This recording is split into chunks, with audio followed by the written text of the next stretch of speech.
গত 13 বছর ধরে স্পেসিফিকলি বললে যে 2012 সালের পর থেকেই বিএনপি এই একটা সরকারের কাছে একটা দাবি জানায় আসতেছে, দরকার হলে সরকারকে বলতেছে ক্ষমতা চাইতে একটা সুষ্ঠু নির্বাচনের কথা বলতে। এবং এইটার মধ্যে কিন্তু বিএনপি কোনোদিন কোনো আড়াল নিতে পারে নাই। বিএনপি কিন্তু কোনো ছাত্রলীগের মধ্যে গিয়ে বলতে পারে না যে বঙ্গবন্ধু মহান নেতা, আমরা সবাই বঙ্গবন্ধুকে ভালোবাসি, এই কথা বলে কিন্তু বিএনপি রাজনীতি করতে পারে নাই। বিএনপিকে রাজনীতিটা করতে হয়েছে বিএনপির কথা বলেই, শেখ হাসিনার এগেনস্টে কথা বলেই বিএনপি রাজনীতি করতে হয়েছে। তার জন্য মামলা মোকদ্দমা জেল জুলুম যত কিছু করছে চা খাচ্ছে।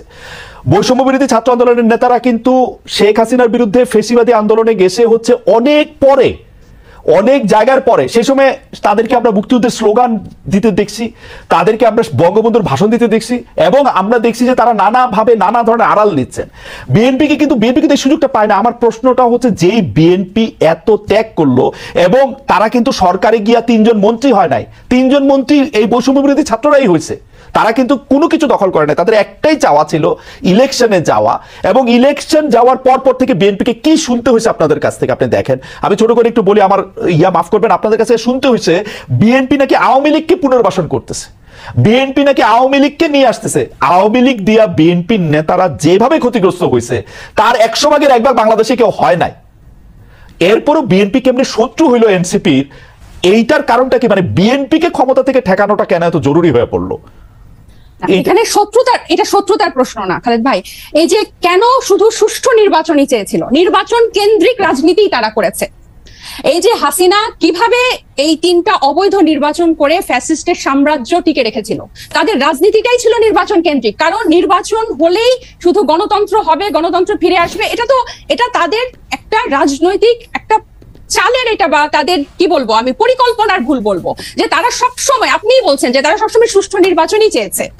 কেন তারা হাসিনার এই যে তার যে সাম্রাজ্য, 3টা বিভাগ, এই যে সবকিছু তার একক কর্তৃত্বে একক হাতে, প্রত্যেকটা রাষ্ট্রীয় প্রতিষ্ঠানের একটা ইট পাতা যে হাসিনার কথা ছাড়া বা স্বৈরশাসকের কথা ছাড়া চলতো না, বা মানুষকে সম্পৃক্ত করার যে রাজনীতি, এটা তো বিএনপি করতে ব্যর্থ হয়েছে। এবং জনগণের কথা না বলে, জনগণকে এই যে এখনো তারা যে 31 দফা বলে বলে যেসব গণভোট অসম্ভব বলছে, যেসবে আমরা জনগণকে সম্পৃক্ত করতে চাচ্ছি, বিএনপি আবার সেসব জায়গায় জনগণকে দূরে ঠেলে দিয়ে আবার নির্বাচনের কথা বলছে। এখানে কিন্তু আপনি দেখেন তারা কিন্তু আবার জনগণকে নিজেদের থেকে দূরে সরাচ্ছে। জনগণ কিন্তু তাদেরকে চাচ্ছে, এবং তারা একটা প্রতিষ্ঠিত রাজনৈতিক দল, তারা নির্যাতিত রাজনৈতিক দল। আপনি নিজেই বলছেন যে তারা সব সময় সুষ্ঠু নির্বাচন চেয়েছে। একটা দেশের গণতন্ত্র কি শুধু সুষ্ঠু নির্বাচনের, একমাত্র শুধুই সুষ্ঠু নির্বাচনের মধ্যে এই নির্বাচন ব্যবস্থাটা কিরকম? এই নির্বাচনটা দাঁড়িয়ে আছে কিসের উপর? এই যে এই নির্বাচন কমিশনার গুলা, বিচারক এবং প্রত্যেকটা রাষ্ট্রীয় প্রতিষ্ঠান, তাদের মন্ত্রিসভাগুলা কিসের উপর দাঁড়িয়ে আছে? আইন শৃঙ্খলা বাহিনী, পুলিশ, র্যাব, প্রত্যেকটা গোয়েন্দা বাহিনী কিসের উপর দাঁড়িয়ে আছে? এগুলো সংস্কারের কথা, এগুলোর বিরুদ্ধে কথা, প্রত্যেকটা সবসময় তাদের একটা উপর দিয়ে কথা, যে চেষ্টা করা হবে, পরিবর্তন করা হবে, কিন্তু স্পেসিফিক্যালি উপায়টা কি, পথটা কি, তারা জনগণের কাছে সেটা পরিষ্কার করে না। যেটা ছাত্র জনতা বা এখন পরবর্তীতে হয়েছে, হয় আন্দোলনটা কোটা বিরোধী আন্দোলন দিয়ে শুরু হয়েছিল, এবং সব সময় কিন্তু এটা একটু বাংলাদেশের ইতিহাসে প্রথম না, একটা দিয়েই শুরু হয়েছিল। কিন্তু এই পুঞ্জীভূত যে স্বৈরশাসকের 15 বছরের যে পুঞ্জীভূত ক্ষোভ, সেটা কিন্তু প্রকাশিত হয়েছে একটা সিস্টেম, একটা ধাপ পেরিয়েই কিন্তু সেদিকে গিয়েছে। এবং আমি একটু বলি, এবং বিএনপিকে যে এই শত্রু মনে করা না, আমরা কিন্তু চাচ্ছি বিএনপিকে জাতীয় ঐক্যমত্য নিয়ে আমরা একসাথে সবাই মিলে আমরা ঐক্যমতে পৌঁছাই সংস্কারের বিষয়ে, যে মৌলিক কিছু সংস্কার হোক, তারপর নির্বাচন যে 2টা টাইম লাইনে আছে তার মধ্যেই হবে, এবং প্রত্যেকটা দল, নিবন্ধিত দল সেখানে অংশগ্রহণ করবে। এবং আওয়ামী লীগের পুনর্বাসনের ক্ষেত্রে যেটা বলছেন, দেখেন, জি বলেন, শেষ করেন। যে বিচার এবং সংস্কারের কথা, যেই আওয়ামী লীগ তাদেরকে এরকম ভাবে নির্যাতন করেছে, এক একজনের, ইভেন এমনও হয়েছে বিনা ভোটে এই শব্দটা ফেসবুকে লিখেছে দেখে তাকে ডিজিটাল আইসিটি একটা মামলা দিয়েছে 2টা শব্দের জন্য। তাহলে এই লেভেলের নির্যাতন, তারা ঈদে কেউ বাড়ি যেতে পারে নাই, সবগুলাকে ঘর ছাড়া, এরকম নির্যাতনের মধ্যে তারা আওয়ামী লীগের দল হিসেবে বিচার না চেয়ে, হাসিনার বিচার না চেয়ে, আওয়ামী লীগের বিচার না চেয়ে,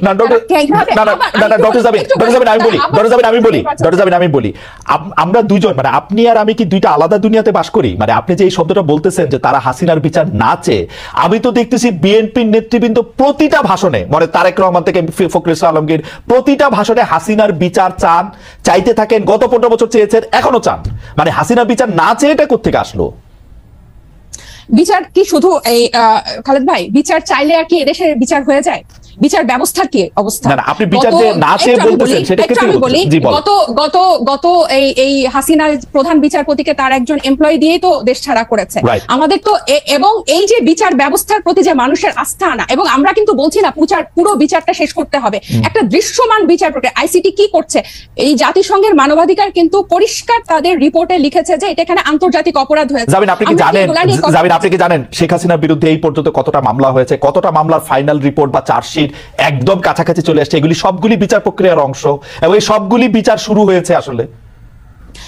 এবং সেটার দৃশ্যমান, আপনি দৃশ্যমান কি চান? কিভাবে বুঝবে যে দৃশ্যমান হবে? আপনি যে বলছেন আমি আর আপনি দুটো আলাদা ভুবনে থাকি, সত্যি করে খালেদ ভাই, নির্বাচন নিয়ে শুধু নির্বাচন কিন্তু আমরা চাই না, এই ব্যাপারটা এরকম না।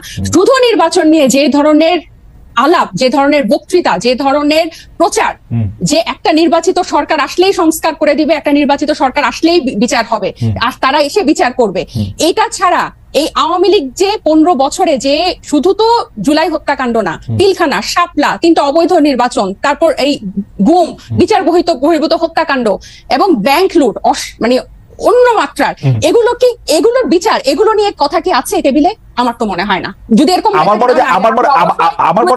মনে হয় যে আপনি শুনলে হয়তো দেখবেন যে এই সবগুলি আছে, এই কোনোটাই নাই তা না, এবং এর প্রত্যেকটা বিচার হইতেছেও, কিন্তু প্রত্যেকটা বিচার প্রক্রিয়া শুরু হয়েছে। বিচার প্রক্রিয়া তো আদালতে শুরু হয় না, বিচার প্রক্রিয়া শুরু হয় তদন্তের মাধ্যমে, বিচার প্রক্রিয়া শুরু হয়।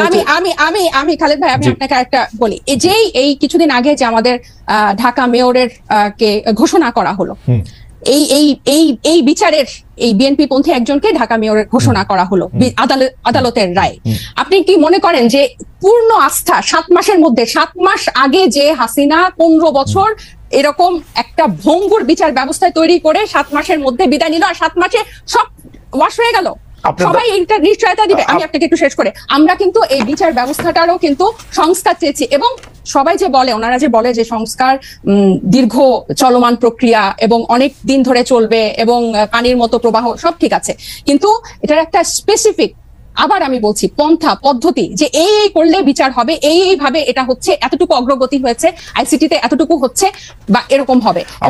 বিচার প্রক্রিয়া আমাদের যে 15 বছরের যে ভঙ্গুর বিচার ব্যবস্থা, সেটার পরে যে আমাদের কিন্তু এই সন্দেহটা রয়ে যায়, প্রত্যেকটা